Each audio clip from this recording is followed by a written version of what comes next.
ഇത് മണ്ഡലകാലം നാമജപങ്ങളും വിശേഷാൽ പൂജകളും മന്ത്രധ്വനികളും സ്തോത്രങ്ങളും ഭജനകളുമായി ലളിത സഹസ്രനാമ സ്തോത്രങ്ങളും എല്ലാമായി ഭക്തിനിർഭരമായ അന്തരീക്ഷമാണ് എന്നും.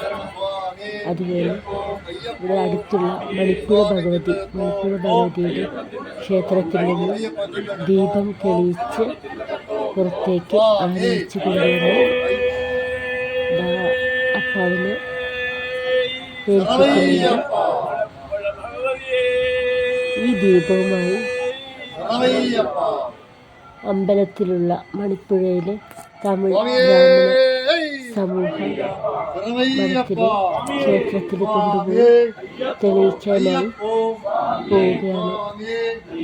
അവിടെ ഈ മണ്ഡലകാലത്ത് നിത്യവും 41 ദിവസവും ഭജനയും ലളിത സഹസ്രനാമ സ്തോത്രങ്ങളും എല്ലാം പൂജകളും എല്ലാമായി ഭക്തിസാന്ദ്രമായ അന്തരീക്ഷമാണ്. ഈ മണ്ഡലത്തലേന്ന് പ്രത്യേകം പൂജകളും വഴിപാടും എല്ലാ കാര്യങ്ങളും പാരായണവും എല്ലാം വിശേഷാൽ പൂജയും നടക്കുന്ന ദിവസങ്ങളാണ്. ദേവിയുടെ ചൈതന്യമാകുന്ന വിളക്ക് ആവാഹിച്ചു കൊണ്ടുവന്ന് തിരിതെളിയിച്ചു കൊണ്ടുവന്ന് സമൂഹമടക്കിൽ കുടികൊള്ളുന്ന ശ്രീകരണ ശാസ്താവിൻ്റെ തിരുനടയിൽ തിരിതെളിയിച്ച് എല്ലാവരും ഭക്തിനിർഭരരായി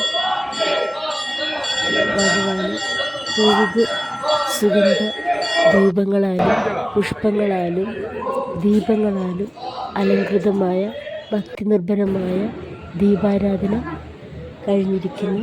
ഇനി ഇവിടെ കൂടിയിരിക്കുന്നവരെല്ലാം ചേർന്ന് ശ്രീ ലളിത സഹസ്രനാമം പാരായണം ചെയ്യാനായി പോവുകയാണ്.